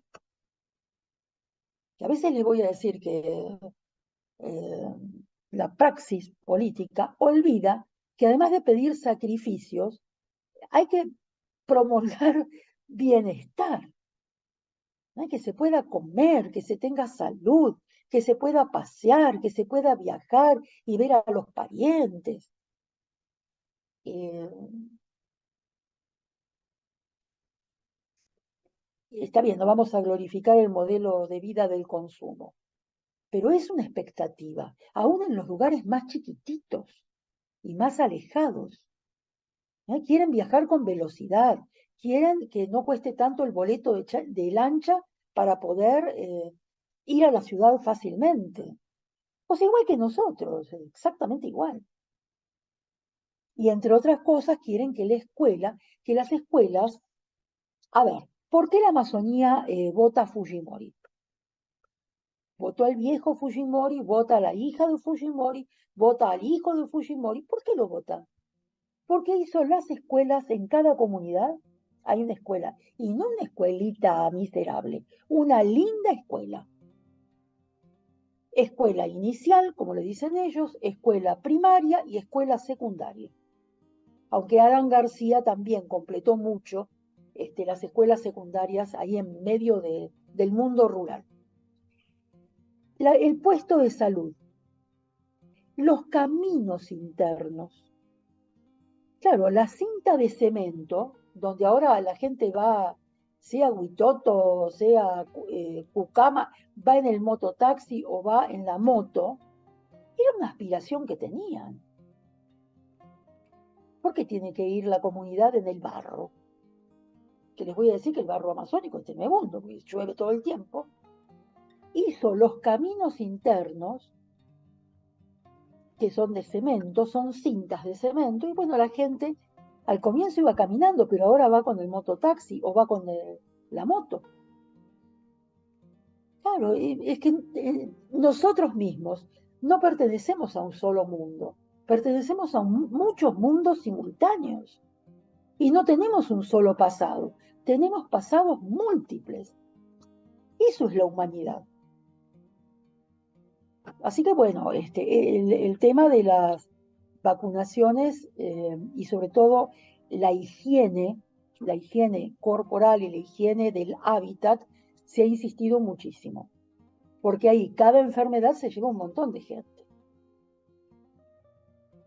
Digamos, digamos, la vida humana en el trópico no es tan larga. Vamos a encontrar viejos en los Andes, en la serranía. Con respecto a esto, van a recibir un documento que les recomiendo que lo lean. No ocurre en la selva, ocurre en los Andes.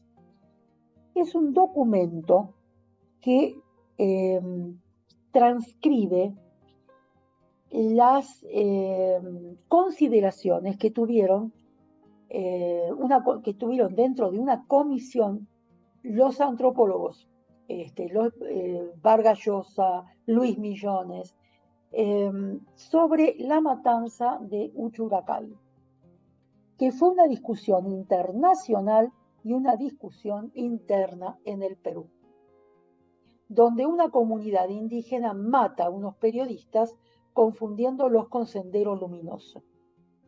Me gustaría, quizá no el sábado que viene, sino el otro, que intercambiáramos ideas sobre cómo es vista la comunidad indígena y cómo tenemos varias cosas, el sistema de justicia exógeno a la comunidad indígena, que ellos llaman nativa, desde la época de Velasco Alvarado se llaman comunidades nativas. La autojusticia de la comunidad nativa, esto también se ha discutido muchísimo en Bolivia, porque muy suavemente la Constitución del Estado plurinacional otorga a las comunidades ciertas concesiones de poder aplicar justicia propia. Pero tenemos un problema. Son países que no tienen la pena de muerte, las personas son de comunidad, pero también son ciudadanos, y a veces la comunidad aplica la pena de muerte.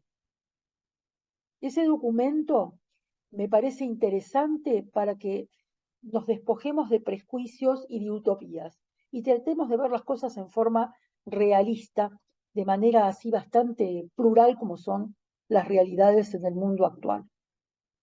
Y que todos tenemos, antes de empezar la clase hablábamos con Alejandro, hay sensibilidades que son epocales. Tenemos una sensibilidad muy relativista. Aplicamos el relativismo no solamente antropológico, sino el relativismo epistémico. Pero en algún momento, recuerden que en la antropología el relativismo tiene límites. Es decir, puedo entender todas las costumbres de la alteridad de los otros hasta ciertos límites o casos límites o situaciones límites que pone en crisis mi propio sistema ético. Por ejemplo, el sacrificio humano. Y en el caso del relativismo epistémico, sabemos que no hay verdades eternas y absolutas, pero hay verdades. No podemos deconstruir completamente la verdad porque entonces no avanzaríamos en el conocimiento de la realidad. Quedaríamos desrealizados. Bueno, es un comentario. Sean como ustedes quieran ser, pero es necesario pensar algunas cuestiones, ¿no? Hay situaciones límites que ponen en crisis mi propia deontología. Es decir, como antropólogo, ¿qué sistema ético tengo? Como profesor en comunidad nativa, ¿cuál es mi deontología? O sea, ¿qué debo hacer? Seré muy intercultural bilingüe, pero yo tengo que alfabetizar. Ahora, en general, el maestro intercultural tampoco sabe escribir. Lo que pasa es que sabe la lengua. ¿Y por qué fue puesto allí? ¿Por qué se construye la educación intercultural bilingüe? Para conservar las lenguas. ¿No? Porque prácticamente el testimonio de las lenguas nativas proviene del Instituto Lingüístico de Verano, que era una organización religiosa protestante que ha tenido mucho impacto, no solamente en las tierras bajas amazónicas, también en las tierras bajas del Paraguay, del Chaco argentino, del Chaco boliviano. La gente se ha vuelto evangélica, no católica. Entonces, el Instituto Lingüístico, la obligación era, al costo de cada, entre comillas, misionero, ¿no? Era una persona, generalmente un matrimonio, que se iba a vivir al rincón del mundo, aprendía la lengua y la transcribía. Y esa transcripción era la Biblia, no cualquier transcripción. Entonces, enseñaban la Biblia, eran ortodoxos de la Biblia, a los nativos. Bueno, de eso quedó el testimonio lingüístico, incluso una transcripción escritural totalmente arbitraria, pero era. De todas maneras, el Instituto Lingüístico de Verano tuvo sus problemitas porque, digamos, la intelectualidad latinoamericana denunciaba que tenía fondos de la CIA y que era una manera en que Estados Unidos se metía en estos mundos remotos como el de la Amazonía. O pónganle el mundo rural mexicano o el mundo rural de Guatemala, Honduras.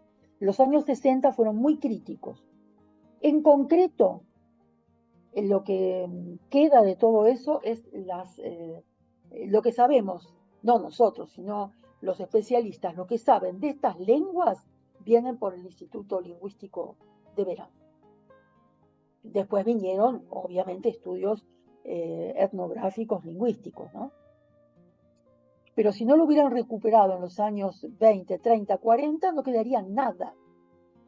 Porque la gente que habla el quechua o habla el castellano. Universalmente el castellano, con ese acento diacrítico de los peruanos, y habla el quechua porque son migrantes que vienen de Ecuador, que vienen del norte de la Sierra Norte o del Cusco, y llevan su lengua.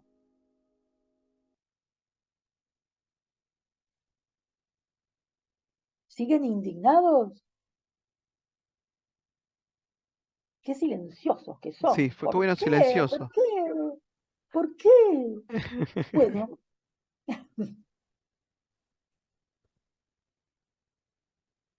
¿qué hacemos ahora, Alejandro? Y yo creo que prepararnos para el próximo encuentro. Claro, A salvo que Jesús, que como es. levantó la mano, quiera decir algo. A ver. Ay, a ver, Jesús. Buen día, los saludo a todos. alcancé a conectarme. Yo tengo una pregunta sobre lo que comentaba anteriormente sobre las vacunas y la farmacéutica. Me gustaría un poco entender cómo se lleva esto de como de los sitios de como de, acá le llaman consultorios, ¿no? Donde uno va y se atiende. ¿Cómo es eso de la entrada de los remedios, de la farmacéutica? ¿Se respeta de cierto modo esa forma ancestral que tienen los nativos de curarse o ya esas formas no, no tienen resultado con estas epidemias o enfermedades o fiebres? ¿Se les obliga a medicarse de este modo occidental o ellos pueden resistirse y si esa resistencia de algún modo es efectiva o ellos realmente ven beneficios en esta otra moda, otro modo de recuperar salud, digámoslo, costo, me refiero como al costo-beneficio. En nuestro caso occidental, a lo mejor el costo-beneficio es muy alto, ¿no? Porque tenemos las condiciones de nutrición, de bienestar, de, qué sé yo, de techo, de cobertura, como para que alimentándonos bien podamos no medicarnos o caer en ese juego de farmacéuticas, ¿no? Pero en el caso de estas gentes, me, me preocupa un poco o me interesa, me da curiosidad el saber si esta falta a veces cíclica, ¿no? De alimentación o de buena nutrición, ¿de qué modo afecta con esto de la salud? De verse finalmente obligados o presionados a tomar este modo occidental de medicarse, ¿no?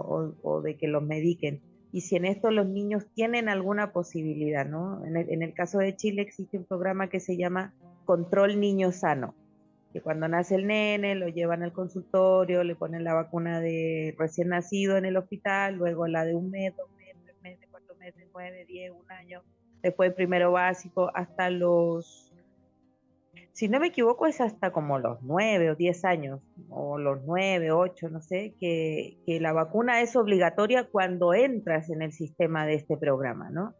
En el caso de ellos hay una manera de resistirse y si se resistiesen, finalmente tiene buenos resultados o es gente que muere, que cede a estas enfermedades, digamos, diarreas, entiendo, fiebres, tos y cosas. Esa es como mi curiosidad.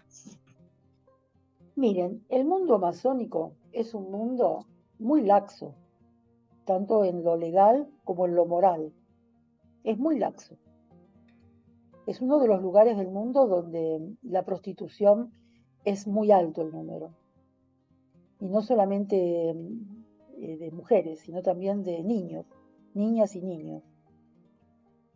Es un ámbito de pobreza, de diferencias de clase notorias. Ahora, vamos a tomar el caso de la ciudad. En la ciudad, el tema de la salud también se distribuye en clases sociales. Tenemos la gente, digamos que por su nivel educativo es plenamente occidental y los sectores populares oscilan entre la farmacopea tradicional, el chamanismo y el hospital. Toda, digamos, toda predisposición a enfermedades transitorias, digestivas o del tipo que sean, se solucionan con el consejo de los viejos y la sabiduría de saber mezclar básicamente las plantas, ¿no? O las grasas animales.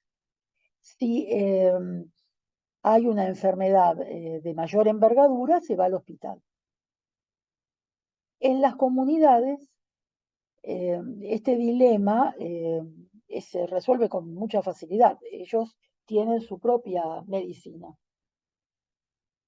Pero toda comunidad de las nativas tiene, porque las que no son nativas responden a una alcaldía. Entonces el sistema gubernamental es estatal. En las nativas hay un teniente gobernador y un curaca. El curaca es el jefe y el teniente gobernador generalmente es un hermano o un sobrino o un hijo que lo ayuda en la tarea de gobernar a la comunidad, pero más relacionado con el mundo occidental. Ahí basta con conseguir la voluntad del curaca. Llegan los promotores de salud, hablan con el curaca da la orden y todo el mundo la cumple, porque el sistema es así.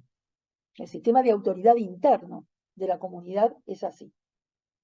Ahora, tampoco glorifiquemos a las comunidades como ámbitos donde no hay conflicto, porque no es así.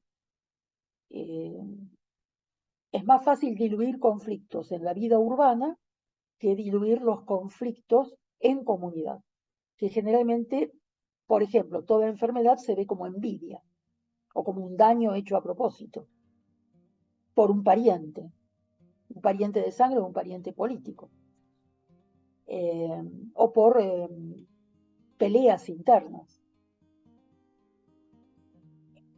El conocer las plantas que sanan es algo que lo tienen toda señora, todo varón en la comunidad lo tiene y se lo pasa a los hijos o a los nietos o a los sobrinos.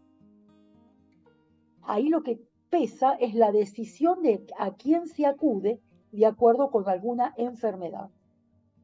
Si es una enfermedad digestiva o diarreica, se usan los yuyos, diríamos nosotros, adecuados para eso. No se pasa por el médico. Pero si se piensa que hay un malestar producido por envidia, que es como, digamos, o el mal de ojo, pero todo se explica por la envidia, entonces se va al chamán o a la chamana, que dará la dieta depurativa, los elementos que tiene que hacer para cortar con la envidia. El sistema de salud más formal, como el que nosotros conocemos, lo pone el puesto de salud, donde está el médico titulado. Es el médico que sale de la Facultad de Medicina, que a veces reside, u otras veces va haciendo, como en nuestro propio país, en Argentina, va haciendo el giro, va pasando por distintas comunidades, viendo, atendiendo a la gente, midiendo estos programas, que ellos también los tienen, mide la estatura de los nenes, si están nutridos o no. Entonces van previniendo. Yo veo en los años que voy una mejoría de la población en ese aspecto, por la intervención estatal. A veces hay consecuencias no queridas de los abortos, hemorragias, abortos mal hechos. Entonces, bueno, ahí interviene el puesto de salud, porque acuden. Es decir, cuando el trastorno es severo, acuden. Depende de cada situación. Ahora, la confianza en la medicina tradicional es muy alta. Y además el Estado tiene problemas para llegar a todas partes, porque es una región muy extensa. Piensen que todavía los antropólogos de allá, de la UNAM, consideran que hay comunidades, conglomerados humanos que no han sido contactados, que existen pero que no han tomado contacto con dentro de la soberanía peruana, ¿no? O de la soberanía ecuatoriana. Eso está queriendo decir que ni siquiera la foto satelitaria capta realidades que están en el sotobosque y que son humanas. Ahí no sabemos si existen, bueno, no sabemos cómo se curan o cómo enfrentan la enfermedad. Y si no existen, igual hay, digamos, comunidades nativas muy lejanas. Hay que estar muchas horas en lancha o en barco para llegar a ellas. Los maestros también, los maestros formados, titulados en los profesorados, también para llegar a su lugar de trabajo, a veces están una semana de viaje. una de las cosas por las cuales se quejan las familias es que el maestro, ese maestro alfabetizador titulado, se va a cobrar el sueldo a la ciudad y tarda 15 días en volver por dificultades de navegación. Por ahí se tomará alguna semana, ¿no es cierto? La gente no es santa, pero una de las cosas que siempre hemos escuchado como queja permanente es, bueno, el maestro se va y la escuela está cerrada y el nene trabajando en la chacra en lugar de estar en la escuela. Es un conjunto muy diverso de prácticas. Si hay una para señalar como hegemónica, yo diría el uso de la farmacopea tradicional y el diagnóstico tradicional. Y un Y hasta poquito donde se puede solucionar lo hacen ahí mismo. esto Y de si la, no, de la, este, de la eficacia simbólica levistrosiana también hay un poquito de eso, de decir esto del efecto mágico de la cura por intervención simbólica, ¿no? El chamán, o digamos, también que fascinaba tanto la antropología esto, de cómo, que la porque explicación que, sí, uno que da podría Levi tener una, Strauss, claro, ¿por qué el chamán es efectivo? Claro, nosotros podemos concebir un estrato llamado inconsciente, ¿no es cierto? El inconsciente claro, freudiano, que está. freudiano, Esta gente está súper convencida de que el verdadero médico es el chamán y claro. a quien hay que acudir en primer lugar es al chamán. Y muchos gozan realmente de fama, de Mm. curadores, ¿sí? Pero digamos, esta cura por la palabra, claro, cuando uno la compara con el psicoanálisis no es tan rara en Occidente No, tampoco. Lo que no, pasa que, no. claro, uno lo ve como algo por ahí vinculado con lo mágico, pero bueno, digamos, hay muchas patologías que tienen un componente psicosomático, ¿no? O, digamos, que bueno, también es efectivo, digamos, hay una intervención que pasa por lo simbólico, incluso en el mundo ¿Saben qué occidental. pasa? La ayahuasca, por ejemplo, que es sumamente y muy frecuentemente consumida, es una purga. Y hay otras plantas que son purgatorias. Entonces, también en nuestro antiguo pasado, póngale de nuestros bisabuelos, los sábados se daba aceite de ricino para purgar, porque lo consideraban algo que evitaba enfermedades. Y ahora la misma medicina titulada te dice que tu verdadero cerebro es tu aparato digestivo, especialmente el intestino, porque los virus no están están ahí. Entonces cualquier enfermedad, incluso la del COVID, hay que atacar el intestino, no los bronquios, por ejemplo, ponele. Entonces, como esa depuración es frecuente, y también el mismo chamán o chamana recomienda la purga, cualquier purga, entonces hasta cierto punto el alivio de algunos síntomas puede provenir de ahí. La Porque te vas micro, con una receta, no es claro, solamente magia, te vas con una una receta. receta, Y claro, la receta generalmente es un té de planta depurativa. claro. Así que bueno, ahí La, es un misterio, ¿eh? la microbiota le dicen ahora, ¿no? Está más acá en Occidente Claro, hablamos. exactamente, exactamente.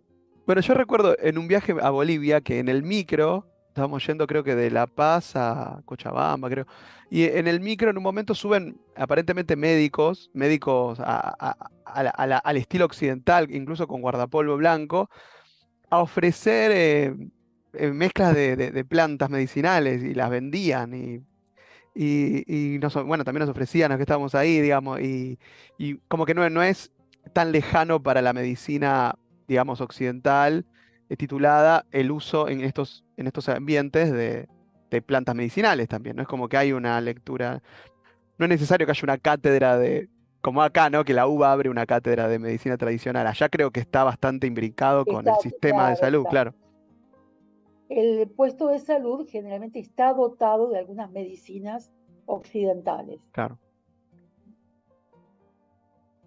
bien. Por otra parte, los abortos, por ejemplo, que es lo que puede producir estas hemorragias muy fuertes, o la menopausia que produce hemorragias, no son frecuentes los abortos, ¿eh? Había un tipo de infanticidio, que era bastante común entre los distintos grupos etnográficos, por ejemplo, si nacían mellizos, porque el nacimiento de mellizos era un trastorno cósmico tan grande que los mataban. Pero todo eso la Iglesia Católica lo fue quitando, los evangélicos y los testigos de Jehová. Y además, ustedes saben que en las comunidades rurales un niño que nace es una riqueza familiar. Son ahora los occidentales los que planean vidas sin hijos. Esa gente no, en el mundo rural de cualquier país del mundo, el hijo es un bien, es una riqueza. La Y en el prole. caso tanto, la prole, tener la Claro. prole, lo mismo que el mundo andino amazónico, una persona no es rica porque tiene plata, es rica porque tiene parientes. Cualquier cosa que le pase, en lo económico, en lo matrimonial, en la crianza de los chicos, en todo eso, tiene parientes que lo ayudan. Si no tenés a nadie, no que sos nadie. Si no tenés a nadie, sos nadie. Y esto del parentesco funciona, funciona de una manera automática. Miren, cosas que todos hemos leído en los libros, Levi-Strauss, Durkheim, Marcel Mauss, Malinowski, todo lo vas a ver. Porque vieron que hasta cierto punto, cuando uno se mete en estas cuestiones de las ciencias sociales, sea la carrera que sea, lees cosas que te parecen algo así como una literatura. No es literatura, está. El avunculado, por ejemplo, que es el gran descubrimiento de Malinowski, pero que soluciona como enigma cultural, lo soluciona Levi-Strauss. Esto de tener el hijo de la hermana como más que el propio hijo, como el socio social por excelencia, pero acá está en los barrios bolivianos de la ciudad de Buenos Aires, eso funciona. Pero tiene que ser el hijo varón de la hermana. Ese es el avunculado. Después Levi-Strauss lo va a explicar como una circulación de las mujeres entre los varones, dado que cada vez que se da una hermana en matrimonio, se tiene que recibir otra mujer. Bueno, lo explicó racionalmente, digamos, ¿no? Pero que se verifica, sí. ¿Que es una institución? Sí. ¿Que es el sobrino protegido? Sí. ¿Y cómo se llama? Avunculado. Sí. Los clásicos, piensen en la época en la que observaron estas cosas, han tenido ingenio para poder sistematizar, así como vimos las plantas sistematizadas o los animales sistematizados en sus taxonomías. Bueno, no han hecho poco los antropólogos, ¿eh? Bueno, Muy bien. Entonces, nos vamos. debemos haber extendido Sí, mucho. ¡Oh! ya estamos poniendo los fideos. Gente, recuerdo, porque hay gente que se sumó después, recuerden por favor aprovechar estas semanas, sobre todo para la semana que viene idealmente, para ponerse al día si quedó alguna entrega o algo. Así ya podemos completar las actas y que esté lo antes posible sus certificados de cursado del seminario. Y recuerden quienes van a viajar, que después del 11 que finaliza el seminario vamos a hacer algún encuentro, ya sea presencial o virtual, según el lugar en donde cada uno esté para hablar sobre el viaje específicamente. Creo que nada más, ¿no, Ana? Nos encontramos algo que viene No, con... nada más. Sí que los que han cursado el seminario tienen su certificación, que la extiende Joaquín B. González. Perfecto. Y los que viajen no solamente tienen esta certificación, sino la que otorgan las instituciones de allá. Bien. En la Dirección Desconcentrada de Cultura y la Universidad Nacional de la Amazonía Peruana. Muy bien. Bueno, Jesús, ¿quedó algo ahí pendiente? ¿Que levantaste la mano? ¿Algo cortito? No, quería poner ok. Listo, gente, un placer, como siempre. Nos reencontramos el sábado que viene, mismo hora, mismo lugar. Adiós. Buen fin de. gracias a mi partner, Alejandro Daniele. No van a encontrar otro así, ¿eh? Es único, único. Chao. Muy bien. Adiós.